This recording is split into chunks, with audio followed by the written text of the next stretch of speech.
स्वागत है आपका जीएसएन कवर्ड में। हम कर रहे हैं आरओआरओ और यूपीपीसीएस, इसके अलावा बीपीएससी और यूपीएससी के लिए एनवायरनमेंट एंड इकोलॉजी की चैप्टर वाइज सीरीज। इन क्वेश्चंस में फैक्ट और कंसेप्ट दोनों को शामिल किया गया है ताकि आपकी समग्र तैयारी हो सके। इसका पहला पार्ट अपलोड कर चुके हैं, अगर वो आपने नहीं देखा है तो देख लीजिए। ये दूसरा पार्ट है, आगे बढ़ेंगे लेकिन उससे पहले यदि आप चैनल पे नए हैं तो प्लीज सब्सक्राइब कर लीजिए। बाकी यदि वीडियो पसंद आए तो उसे लाइक कर दें। पहला है, जैव भू रासायन चक्र क्या है? विन-विन चक्र, जिसमें रासायनिक तत्व अथवा अणु पृथ्वी के जैविक तथा अजैविक दोनों घटकों के माध्यम से गतिशील होते हैं। भूमिगत जैव पदार्थ से उत्पन्न प्रदूषण चक्र, कार्बनिक पदार्थ के साथ साथ भूगर्भिक संरचनाओं से उत्पन्न प्रदूषण चक्र, या इनमें से कोई नहीं। जैव भू रासायनिक चक्र के संदर्भ में बताना है इनमें से कौन सा ऑप्शन सही होगा। सही आंसर पहला वाला ही हो जाएगा, भिन्न भिन्न चक्र, जिनमें रासायनिक तत्व अथवा अणु पृथ्वी के जैविक तथा अजैविक दोनों घटकों के माध्यम से गतिशील होते हैं, उसे जैव रासायनिक चक्र कहते हैं। तो ऑप्शन ए इसका सही आंसर हो जाएगा। अगला है, क्लोरीन एवं सोडियम पौधों के लिए एक बृहद स्तरीय तत्व है, गौण तत्व है, सूक्ष्म पोषक तत्व है, या आवश्यक तत्व नहीं है। सही आंसर हो जाएगा इसका ऑप्शन बी, गौण तत्व, अर्थात माइनर तत्व है, इतने ज्यादा प्रमुख तत्व नहीं है, इसीलिए ऑप्शन बी इसका सही हो जाएगा। चर्चा लायक कुछ है नहीं विशेष, जिसमें जरूरत होगी उसमें हम बताएंगे। अगला है, वह पोषण चक्र जो सूर्य के प्रकाश से सीधे संचालित होता है कहलाता है। नाइट्रोजन चक्र, कार्बन चक्र, सल्फर चक्र, या फास्फोरस चक्र। इन चक्रों के बारे में शायद आप लोग समझ रहे होंगे, जैसे सूर्य है, सूर्य से कुछ चीजें पेड़ पौधों को मिलती हैं और फिर पेड़ पौधों से मृदा में, ये जो चक्र पूरा बनता है, साइकिल जो बनती है, इनको ही पोषण चक्र कहते हैं। तो वह पोषण चक्र जो सूर्य के प्रकाश से सीधे संचालित होता है क्या कहलाता है? सही आंसर हो जाएगा इसका ऑप्शन बी, कार्बन चक्र। अगला है, पारिस्थितिकी तंत्र में किसका चक्र नहीं होता या किसका चक्रण नहीं होता? कार्बनिक पदार्थों का, अकार्बनिक पदार्थों का, जल का, या ऊर्जा का? ये तो सरल क्वेश्चन है, कॉमन सेंस से आप लगा सकते हैं। कार्बनिक पदार्थों का चक्रण होता है, अकार्बनिक पदार्थों का भी होता है, जल का भी होता है, ऊर्जा का नहीं होता है। तो ऑप्शन डी इसका सही हो जाएगा, चौथे का ऑप्शन डी। अगला है, निम्नलिखित में से कौन सा चक्र गैसीय एवं अवसादी दोनों चक्र में पाया जाता है? देखो, गैसीय चक्र वह होता है जिसमें भंडारण या तो वायु में होता है या फिर समुद्र में। समुद्र में मतलब बाष्पीकरण के द्वारा समुद्र में होता है, और इसके अंतर्गत नाइट्रोजन, ऑक्सीजन, कार्बन और जल, इनका भंडारण होता है। इसके अलावा अवसादी चक्र वह होते हैं जिनमें भंडारण पृथ्वी के पटल पर होता है, भूपटल पर, जिसमें आयरन हो गया, कैल्शियम, फास्फोरस, सल्फर आदि तत्वों का भंडारण होता है, उसे अवसादी चक्र कहते हैं। और गैसीय चक्र में नाइट्रोजन, ऑक्सीजन, कार्बन, जल, इन तत्वों का भंडारण होता है। तो गैसीय एवं अवसादी दोनों चक्र में कौन सा पाया जाता है? सल्फर चक्र, फास्फोरस चक्र, नाइट्रोजन चक्र, या ऑक्सीजन चक्र? सही आंसर हो जाएगा इसका ऑप्शन ए, सल्फर चक्र, ये दोनों में होता है। अगला है, नाइट्रीकरण प्रक्रिया में होता है अमोनिया का नाइट्रेट व नाइट्राइट में परिवर्तन, नाइट्रेट का नाइट्रोजन गैस में परिवर्तन, नाइट्रोजन गैस का जैविक नाइट्रोजन में परिवर्तन, जैविक नाइट्रोजन का अमोनिया में परिवर्तन। नाइट्रीकरण की प्रक्रिया में क्या होता है? सही आंसर हो जाएगा इसका ऑप्शन ए, अमोनिया का नाइट्रेट और नाइट्राइट में परिवर्तन। ये प्रक्रिया नाइट्रिफिकेशन या नाइट्रीकरण कहलाती है। अगला है, निम्नलिखित पोषक चक्रों पर विचार कीजिए। फास्फोरस, नाइट्रोजन, ऑक्सीजन, सल्फर, इनमें अवसादी चक्र में कौन कौन शामिल है? तो इनमें फास्फोरस का भंडारण भी पृथ्वी के पटल पर होता है, नाइट्रोजन का नहीं होता है, ऑक्सीजन का भी नहीं होता है, और सल्फर का होता है। तो 1 और 4 जिस ऑप्शन में है, अर्थात ऑप्शन सी इसका सही आंसर हो जाएगा। इसमें से नाइट्रोजन लग रहा होगा कि वो अवसादी चक्र में शामिल होगा, लेकिन वो गैसियस में होता है, क्योंकि पारितंत्र में नाइट्रोजन का अंतिम स्रोत वायुमंडल में जो आणविक नाइट्रोजन होती है वो है, लेकिन नाइट्रोजन का पौधों में या फिर प्राणियों में सीधा उपापचयीकरण नहीं होता है। और ये भी आपको ध्यान होना चाहिए कि प्राकृतिक चट्टानें जो होती हैं उनमें नाइट्रोजन नहीं पाया जाता है। यही कारण है कि मृदा निर्माण के समय नाइट्रोजन अनुपस्थित रहता है। तो फिलहाल इसका सही आंसर हो जाएगा ऑप्शन सी। अगला है, पारितंत्र में पौधों के पोषण चक्र के लिए नाइट्रोजन चक्र सबसे महत्वपूर्ण प्रक्रिया में से एक है। वातावरण नाइट्रोजन का पौधों में प्रवेश किस रूप में होता है? अमोनिया, नाइट्राइट, नवजात नाइट्रोजन, या फिर नाइट्रेट? बहुत सरल क्वेश्चन है और कई बार एग्जाम में आता भी है। सही आंसर इसका हो जाएगा ऑप्शन डी, नाइट्रेट। ये बता भी चुके हैं वैसे। पहले नाइट्रोजन अमोनिया में परिवर्तित होता है, जिसको अमोनियाकरण कहते हैं। फिर अमोनिया नाइट्राइट में परिवर्तित होता है, अमोनिया नाइट्राइट में होगा, और देन नाइट्राइट नाइट्रेट में परिवर्तित होता है। तो सही आंसर ऑप्शन डी हो जाएगा। अगला है कार्बन चक्र के विषय में निम्नलिखित में से कौन सा कथन सत्य नहीं है। वायुमंडल में उपस्थित कार्बन मुख्यतः कार्बन डाइऑक्साइड के रूप में होती है। कार्बन चक्र में वायुमंडल और जीवन के बीच लगातार कार्बन का आदान प्रदान होता रहता है। वायुमंडल से कार्बन पशुओं में और फिर हरे पेड़ पौधों में जाता है। कुछ कार्बन दलदली मिट्टी की पतली परत में बिना सड़े हुए कार्बनिक पदार्थों के रूप में जमा हो जाता है। अब इसमें बताना है कौन सा कथन सत्य नहीं है। तो इसमें ऑप्शन सी सही हो जाएगा, ये गलत है। आप देखें ध्यान से, वायुमंडल से कार्बन पशुओं में और फिर हरे पेड़ पौधों में जाता है, ऐसा थोड़े होता है। पहले कार्बन जाता है हरे पेड़ पौधों में और हरे पेड़ पौधों से बाद में आता है पशुओं में। तो सही आंसर ऑप्शन सी हो जाएगा, ये गलत है, बाकी सारे सही होंगे। अगला है नाइट्रोजन चक्र का सही क्रम है। वीडियो को पॉज करके आराम से ऑप्शन पढ़िए और सही आंसर लगाइए। फिलहाल इसका सही आंसर हो जाएगा ऑप्शन डी। पहले नाइट्रोजन स्थिरीकरण होता है, फिर अमोनियाकरण, फिर नाइट्रीकरण, देन विनाइट्रीकरण। ये हम बता भी चुके हैं, तो आराम से आप लगा पाएंगे। सही आंसर ऑप्शन डी हो जाएगा। अगला है निम्नलिखित कथनों में से कौन सा कथन गलत है। यहाँ पर गलत कथन की पहचान करनी है। विभिन्न जातियों का भौगोलिक वितरण उनकी तापीय सहनशक्ति पर निर्भर करता है। जीवों पर ताप का प्रभाव मुख्य रूप से इसीलिए होता है क्योंकि ये एंजाइमों की बल गतिकी को प्रभावित करता है। तापमान बढ़ने के कारण उष्णकटिबंधीय जीवन पर विलुप्त होने का सर्वाधिक खतरा होता है। वैश्विक तापमान के कारण प्रजातियों का निम्न अक्षांशों से उच्च अक्षांशों की ओर विस्थापन हो रहा है। गलत कथन की पहचान करनी है। सही आंसर इसका ऑप्शन सी हो जाएगा। देखिए, तापमान बढ़ने के कारण उष्णकटिबंधीय जीवन पर विलुप्त होने का सर्वाधिक खतरा होता है, ये गलत है। अगर तापमान बढ़ेगा तो जो उष्णकटिबंधीय जीव जंतु हैं वो थोड़े कम टेम्परेचर वाले स्थान पे चला जाएंगे, मतलब उनका विस्थापन हो जाएगा, लेकिन विलुप्त नहीं होते हैं। तो इसीलिए ऑप्शन सी इसका सही आंसर हो जाएगा, ये गलत है। अगला है निम्नलिखित में से कौन सा या से कथन सत्य है। 4 स्टेटमेंट दिए हैं, इनको पढ़िए और सही आंसर लगाइए। स्तनधारियों में आंतरिक तापमान को स्थिर रखने की व्यवस्था होती है। सही है, होती है। बाहर का तापमान शरीर के तापमान से अधिक होने पर पसीना आता है, जिसके बाष्प बनकर उड़ने से शीतलन का प्रभाव उत्पन्न होता है और शरीर का तापमान कम हो जाता है, ये भी सही है। बाहर का तापमान शरीर के तापमान से कम होने पर शरीर कपकपाता है, जो एक प्रकार का व्यायाम है। इससे ऊष्मा उत्पन्न होती है, यहाँ होगा ऊष्मा, और शरीर का तापमान बढ़ जाता है। तो ये भी सही हो जाएगा स्टेटमेंट। अगला है पेड़ पौधों में भी आंतरिक तापमान को स्थिर रखने की व्यवस्था होती है। पेड़ पौधों में नहीं होती, ये गलत हो जाएगा। 3 स्टेटमेंट सही है, पहला, दूसरा, तीसरा। तो ऑप्शन बी इसका सही आंसर हो जाएगा, 1, 2, 3। ये अच्छा क्वेश्चन है, इसमें सारे कंसेप्ट लिखे हुए हैं, आप इसको जरूर पढ़ लें फिर से एक बार। ग्रीन वॉशिंग क्या है। ये किसी उत्पाद के पर्यावरणीय लाभों के बारे में भ्रामक दावे की एक पद्धति है। ये ताप विद्युत संयंत्र में उत्पन्न धुएं को कम करने के लिए कोयला दाहन की एक कार्यप्रणाली है। ये ठोस हरित अपशिष्ट से ईंधन उत्पादन की एक विधि है। ये भारतीय वैज्ञानिकों द्वारा विकसित एक जैव निम्नीकरणीय पॉलीथीन है। तो इसका सही आंसर क्या होगा, ये बताना है। ग्रीन वॉशिंग क्या है, तो इसका सही आंसर ऑप्शन ए ही हो जाएगा। ग्रीन वॉशिंग एक प्रक्रिया होती है जिसमें उत्पादों को लेकर प्रचार प्रसार ज्यादा किया जाता है। जैसे आपने बहुत सारे कॉस्मेटिक प्रोडक्ट्स के ऐड देखे होंगे कि वो एनवायरमेंटल फ्रेंडली या फिर ऑर्गेनिक होने का दावा करते हैं, मतलब दावा बहुत ज्यादा करते हैं, बहुत ज्यादा प्रसार प्रसार करते हैं, लेकिन उतना होता नहीं है, इसे कहते हैं ग्रीन वॉशिंग। अगला है कीट पक्षी पौधों इंसेक्टिवोरस प्लांट्स के संदर्भ में निम्नलिखित कथनों पर विचार कीजिए। ये पौधे फास्फोरस की कमी को पूरा करने के लिए कीटों का भक्षण करते हैं। जिन स्थानों पर ये पौधे पनपते हैं वहां नाइट्रोजन की कमी होती है। ये पौधे शिकार को आकर्षित करने के लिए अपना रंग बदलते हैं। देखो, पहला तो गलत हो जाएगा क्योंकि फास्फोरस की कमी नहीं बल्कि नाइट्रोजन नाइट्रोजन की कमी को पूरा करने के लिए करते हैं। पहला तो गलत हो गया। और चूंकि जिन स्थान पर ये पनपेंगे तो वहां नाइट्रोजन की कमी हो ही जाएगी, दूसरा सही हो जाएगा इसीलिए।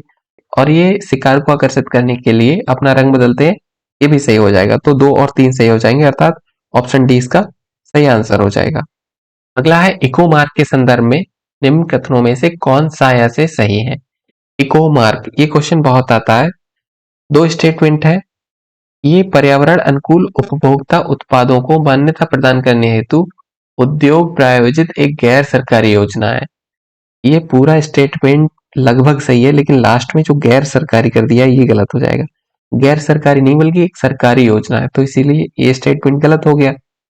बाकी स्टेटमेंट में लिखी गई सारी बातें सही हैं। दूसरा है, इनमें उत्पादन के लिए भारतीय मानक ब्यूरो की गुणवत्ता संबंधी शर्तें शामिल है। ये भी सही हो जाएगा। तो पहला गलत, दूसरा सही, अर्थात ऑप्शन बी इसका सही हो जाएगा, केवल 2। अगला है, नीचे 2 कथन दिए गए हैं।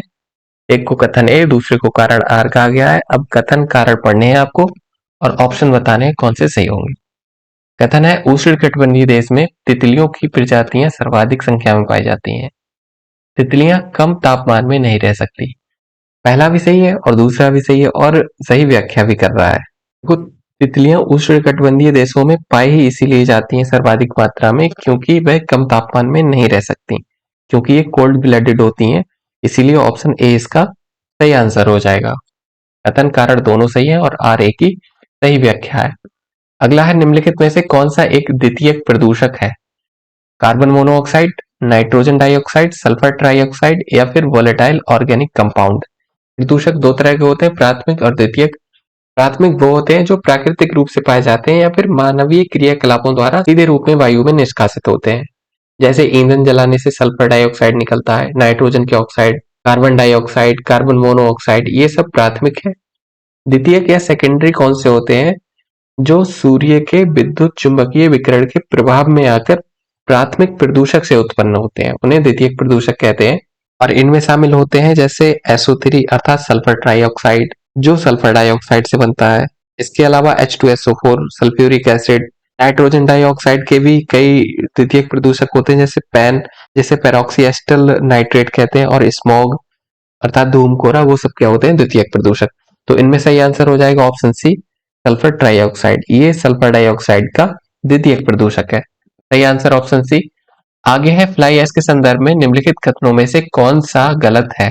इनका प्रयोग ईंटें बनाने तथा मृदा की जल ग्रहण क्षमता को बढ़ाने के लिए किया जा सकता है। सही है।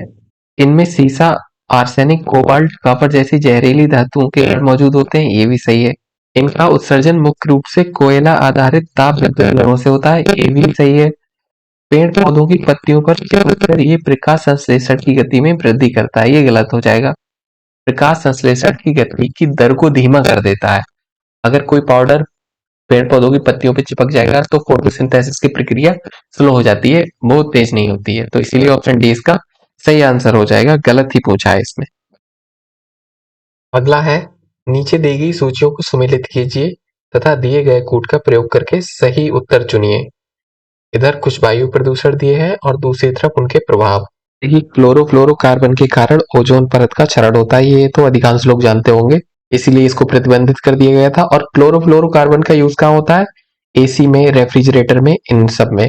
इसके अलावा जो बी वाला है, सल्फर डाइऑक्साइड, इसके कारण अम्ल वर्षा होती है, तो इसका ए हो जाएगा, अर्थात 1। अब अगर इन दोनों से ही आप आंसर लगाना चाहें तो देखिए, ए का दूसरा और बी का पहला किस में है?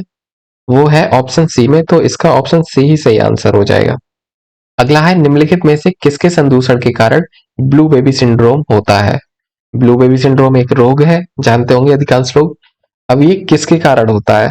नाइट्राइट, सल्फाइड, नाइट्रेट या सल्फेट? सही आंसर हो जाएगा इसका ऑप्शन सी, नाइट्रेट।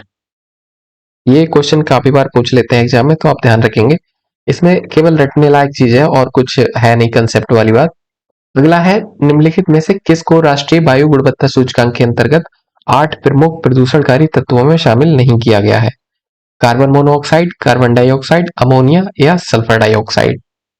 राष्ट्रीय वायु गुणवत्ता सूचकांक के अंतर्गत कितने तत्व आते हैं प्रदूषणकारी तत्व? तो कुल मिला के होंगे 8, और उनमें कार्बन मोनोऑक्साइड भी है, कार्बन डाइऑक्साइड शामिल नहीं है, तो इसका ऑप्शन बी सही हो जाएगा। इसके अलावा अमोनिया और सल्फर डाइऑक्साइड है। अगर इनके अलावा बात करें तो PM10 और 2.5 अर्थात PM10 और PM2.5, इसके अलावा NO2, ओजोन, CO और लेड, ये शामिल है। आगे है, वायु प्रदूषण एवं नियंत्रण अधिनियम किस वर्ष पारित किया गया? 1981 में, 1986 में, 1987 में या फिर 1972 में? इसका सही आंसर हो जाएगा 1981 अर्थात ऑप्शन ए। इसी अधिनियम के अंतर्गत 1986 में ध्वनि प्रदूषण को शामिल किया गया था, तो ये भी आप ध्यान रखेंगे, ध्वनि प्रदूषण को इसी एक्ट के अंतर्गत विनियमित किया जाता है। अगला है जल प्रदूषण नियंत्रण एवं रोकथाम अधिनियम कब पारित किया गया? 1972 में, 1974 में, 1986 में या फिर 2002 में? इसका सही आंसर हो जाएगा ऑप्शन बी 1974 में। अगला है पारे और नाइट्रेट से संदूषित जल के उपभोग से निम्नलिखित में से कौन से रोग होते हैं? मिनीमाता रोग तथा ऑस्टियोपोरोसिस, ऑस्टियोपोरोसिस तथा ब्लू बेबी सिंड्रोम, मिनीमाता रोग तथा ब्लू बेबी सिंड्रोम और ऑस्टियोपोरोसिस तथा मिनीमाता रोग। ऑप्शन डी वाला नीचे है। फिलहाल इसका सही आंसर हो जाएगा ऑप्शन सी मिनीमाता रोग तथा ब्लू बेबी सिंड्रोम। देखो ब्लू बेबी सिंड्रोम के बता चुके हैं नाइट्रेट के कारण होता है तो आराम से लगा देंगे। इसके अलावा पारे के कारण मिनीमाता रोग होता है। मिनीमाता का नाम एक जगह के नाम पे पड़ा है और ये जगह है जापान में।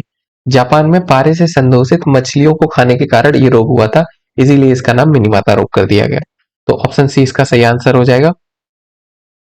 अगला है बेसल कन्वेंशन एक अंतरराष्ट्रीय संधि है जो प्रतिबंधित करती है ओजोन क्षयकारी तत्वों के उपयोग को, ई अपशिष्ट के दो देशों के बीच स्थानांतरण को। बेसल कन्वेंशन, इसका सही आंसर ऑप्शन बी हो जाएगा केवल दो। ये ई अपशिष्ट से संबंधित है और ई अपशिष्ट का दो देशों के मध्य स्थानांतरण को रोकती है बेसल कन्वेंशन। अगला है क्योटो प्रोटोकॉल में मीथेन को एक ग्रीन हाउस गैस के रूप में शामिल किया गया है। निम्नलिखित में से कौन मीथेन का प्रमुख स्रोत है? आर्द्रभूमि, जंतु अपशिष्ट और धान के खेत। इन तीनों में से कौन कौन से मीथेन के प्रमुख स्रोत है? सही आंसर इसका हो जाएगा ऑप्शन डी 1, 2, 3 अर्थात तीनों। अगला है इस गैस की हीमोग्लोबिन से संयोजन की क्षमता ऑक्सीजन से अधिक होने के कारण वह मनुष्य की मृत्यु का भी कारण बनती है। ऑप्शन है carbon dioxide, methane, carbon monoxide, ozone. सही आंसर हो जाएगा इसका ऑप्शन सी कार्बन मोनोऑक्साइड। अगला है मिथाइल आइसोसाइनेट के संदर्भ में निम्नलिखित में से कौन सा कथन सत्य नहीं है? भोपाल गैस त्रासदी में इस गैस के कारण हजारों लोग प्रभावित हुए। सही है। ये एक रंगहीन गैस है, ये भी सही है। इसका प्रयोग वाहनों में किया जाता है, ये गलत है। वाहनों में इसका प्रयोग नहीं किया जाता है। ऑप्शन सी ही इसका सही आंसर हो जाएगा क्योंकि पूछा है कौन सा सही नहीं है। इसके अलावा इसका प्रयोग कार्बोनेट कीटनाशकों के उत्पादन के लिए किया जाता है, ये भी सही है। तो ऑप्शन सी इसका सही आंसर हो जाएगा। अगला है प्रकाश रासायनिक धूम कोहरे की रचना के लिए निम्नलिखित में से कौन सा एक आवश्यक नहीं है? प्रकाश रासायनिक धूम कोहरा। ऑप्शन है nitrogen oxide, Surya Prakash, oxygen या कार्बन मोनोऑक्साइड। सही आंसर इसका ऑप्शन सी ही हो जाएगा। ऑक्सीजन की जरूरत नहीं पड़ती है प्रकाश रासायनिक धूम कोहरे के लिए। तो ऑप्शन सी इसका सही आंसर हो जाएगा। अगला है पारा एक प्रदूषण के रूप में किससे उत्सर्जित होता है? कोयला आधारित विद्युत संयंत्रों से, कोल्ड स्टोरेज सुविधाओं से, चीनी, कागज और जूट कारखानों से या शराब के कारखाने से। सही आंसर हो जाएगा इसका ऑप्शन ए कोयला आधारित विद्युत संयंत्रों से। अगला है जल प्रदूषण और इसके उपचार के संदर्भ में निम्नलिखित में से कौन सा से कथन सही है? जल प्रदूषण और इसके उपचार के संदर्भ में दो स्टेटमेंट दिए गए हैं, अब बताना है कौन कौन से सही है। पहला है जल प्रदूषण के स्तर का पता लगाने के लिए नील हरित शैवाल की व्यापक उत्पत्ति का उपयोग जैव संकेतक के रूप में किया जाता है। दूसरा है अपशिष्ट जल की अस्थायी कठोरता को दूर करने के लिए उसका क्लोरोनीकरण किया जाता है। इसमें पहला तो सही हो जाएगा लेकिन दूसरा गलत हो जाएगा। जल की अस्थायी कठोरता को दूर करने के लिए उसका क्लोरोनीकरण नहीं किया जाता है क्योंकि अस्थायी कठोरता दो चीजों के कारण होती है, ये भी आप ध्यान रख लें। एक होता है कैल्शियम और होता है मैग्नीशियम कार्बोनेट। मैग्नीशियम कार्बोनेट इतना ही लिख रहा हूं यहाँ पर मैं। इन दोनों के कारण होती है अस्थायी कठोरता और इसको दूर करने के लिए पानी को उबाला जाता है। क्लोरोनीकरण तब किया जाता है जब जल में कुछ गंदगी उपस्थित हो या फिर कुछ बैक्टीरिया हो, उनको हटाने के लिए, उनको मारने के लिए क्लोरोनीकरण किया जाता है। तो ऑप्शन इसका केवल एक वाला ए सही हो जाएगा, केवल ए। अगला है निम्नलिखित में से कौन से प्राथमिक प्रदूषक हैं? कार्बन और नाइट्रोजन की ऑक्साइड, सल्फर की ऑक्साइड, ओजोन या पेरोक्सी एस्टर नाइट्रेट, जिसे पैन कहते हैं, PAN। अभी हम बता चुके हैं प्राथमिक प्रदूषण कौन से होते हैं और द्वितीयक प्रदूषक कौन से होते हैं। इन सबको पढ़ के सही आंसर लगाइए। फिलहाल इसका सही आंसर हो जाएगा, एक तो पहला वाला हो गया और दूसरा वाला भी हो गया। ओजोन और पैन ये द्वितीयक प्रदूषक है, इसीलिए एक और दो अर्थात ऑप्शन ए इसका सही आंसर हो जाएगा। अगला है ताजमहल के बारे में कहा जा रहा है कि इसे संगमरमर का कैंसर हो गया है जो इसे पीला रंग दे रहा है। ये किस कारण से हो रहा है? पीला रंग किस कारण से हो रहा है? सल्फर डाइऑक्साइड तथा निलंबित कणकीय पदार्थ, इनको एसपीएम भी कहते हैं। एसपीएम अर्थात suspended particulate matter. Nitrogen dioxide तथा निलंबित कणकीय पदार्थ, कार्बन डाइऑक्साइड तथा नाइट्रोजन ऑक्साइड या इनमें से कोई नहीं। इसका सही आंसर हो जाएगा ऑप्शन ए, सल्फर डाइऑक्साइड तथा निलंबित कणकीय पदार्थ। इसको लेकर सुप्रीम कोर्ट में एक याचिका भी दायर हुई थी, पीआईएल। ये 1994 की घटना है, आप ध्यान रखेंगे इनका नाम। एमसी मेहता केस आपने सुना होगा। MC Mehta, MC Mehta case इसी से संबंधित है। बाद में सुप्रीम कोर्ट ने निर्णय दिया था कि इसके आसपास के उद्योग सारे बंद कर दिए जाएं। तो फिलहाल सही आंसर ऑप्शन ए हो जाएगा। अगला है, निम्नलिखित में से कौन वायु प्रदूषक नहीं है? कोहरा, ओजोन, कैडमियम, शीशा। इसका सही आंसर ऑप्शन ए हो जाएगा, कोहरा। कोहरा कोई वायु प्रदूषक नहीं होता है, इसीलिए ऑप्शन ए सही। कॉमन सेंस का और सरल सवाल है। आगे है, निम्नलिखित में से कौन सा कथन कार्बन सिंक को समुचित रूप में परिभाषित करता है? ग्रीन हाउस गैस के उत्सर्जन की कुल मात्रा, कोई भी चीज जो कार्बन छोड़ने की तुलना में ज्यादा अवशोषित करे, समुद्र में संग्रहित कार्बन की कुल यहाँ मात्रा और होना चाहिए, या उपरोक्त में से कोई नहीं। इसका सही आंसर हो जाएगा ऑप्शन बी, कोई भी चीज जो कार्बन छोड़ने की तुलना में ज्यादा अवशोषित करे उसे कार्बन सिंक कहते हैं। आगे है, पीने, खाना पकाने और खाद्य फसलों की सिंचाई के लिए प्रयुक्त आर्सेनिक युक्त जल जन स्वास्थ्य के समक्ष सबसे बड़ा खतरा बन गया है। आर्सेनिक के नियमित संपर्क से होता है। मुख्य रूप से ये बताना है, आर्सेनिक के नियमित संपर्क से अर्थात आर्सेनिक संदूषण से कौन सा रोग होता है? ऑप्शन है ब्लू बेबी सिंड्रोम, इटाई रोग, ब्लैक फुट डिजीज या फिर कंकाल फ्लोरोसिस। सही आंसर हो जाएगा इसका option C, black foot disease. ये आर्सेनिक के कारण होता है। इसके अलावा ब्लू बेबी सिंड्रोम बता चुके हैं, नाइट्रेट के कारण होता है। इटाई इटाई नहीं बताया, ये कैडमियम के कारण होता है। अगला है, सीएनजी के संदर्भ में निम्नलिखित कथनों पर विचार कीजिए। CNG, compressed natural gas. CNG धरती के भीतर पाए जाने वाले हाइड्रोकार्बन का मिश्रण है, ये सही है। इसमें 80 से 90% मात्रा हाइड्रोजन गैस की होती है। नहीं, ये गलत हो जाएगा, हाइड्रोजन गैस की नहीं होती है, मीथेन की होती है। 80 से 90% मात्रा मीथेन गैस की होती है, इसीलिए ये गलत हो जाएगा। अगला है, वाहनों में सीएनजी के प्रयोग से खतरनाक रासायनिक पदार्थ का उत्सर्जन नहीं होता है। नहीं होता है ऐसा लिखा है तो ये गलत हो जाएगा। होता है पर बहुत कम होता है, इसीलिए इसका केवल एक सही हो जाएगा, अर्थात ऑप्शन बी, केवल एक सही आंसर। आगे है, रेड होल माइनिंग के संदर्भ में निम्नलिखित कथनों पर विचार कीजिए।